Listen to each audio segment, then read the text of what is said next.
from one team that's an obvious pretender to me to one that fans are now screaming is a contender, the Pittsburgh Steelers get a 44-38 win over the rival Cincinnati Bengals. And here's the thing I keep thinking about, man. Like, you want a team that can win an ugly 7-3 football game that sets you back a generation just by watching it and you feel like you feel gross afterwards.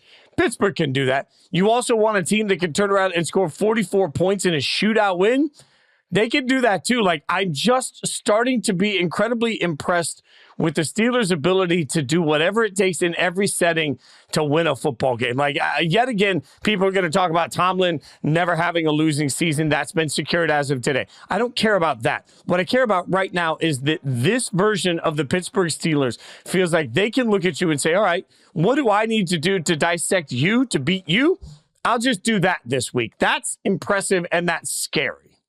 Yeah, I mean, what impressed me the most about the Steelers in this game is early in the game, Cam Taylor-Britt kind of drags down George Pickens. It's an obvious penalty, but it just wasn't called. Like, what? They just missed it. Whatever. That's fine. He grabs him basically almost by a helmet and takes him down, catches it, pick six the other way. And the Steelers overcame that to basically comfortably beat the Bengals on the road. They spotted them 7. How often does that happen? Where you just spot a team 7 points on a bad call? It was a bad non-call. It just was.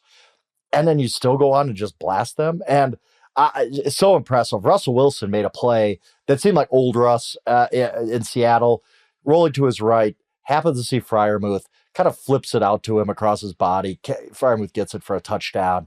It's just a kind of play where you're like, Russ is back. Like, he had 414 yards today, 3 touchdowns, I believe.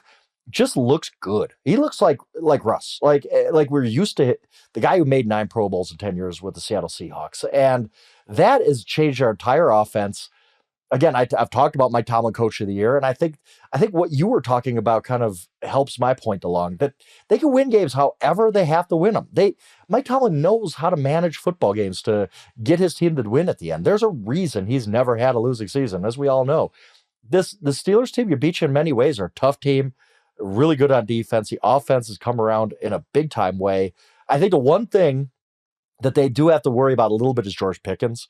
Yeah, George Pickens takes a bad 15-yard penalty in this game, doing the finger gun salute, whatever it was. Whether he deserved to be flagged for it or not, Mike Tomlin comes out after the game and says he needs to grow up, and he needs to grow up fast. I was like, whoa, that's pretty harsh words from Mike Tomlin, who put up with Antonio Brown's nonsense for years and years very patiently. So Pickens are going to look, he's kind of a wild card for them, and he's unreliable. Let's put it that way. But other than that, the Steelers are as rock solid as you can get. Just a good football team that I think is going to win this division. And now the Ravens have dropped another game and be the type of team in the playoffs you just don't want to play. The Bills don't want to see this team in the playoffs. The Chiefs even don't want to see this team in the playoffs. They are tough. They are good, and they can win games in many different ways.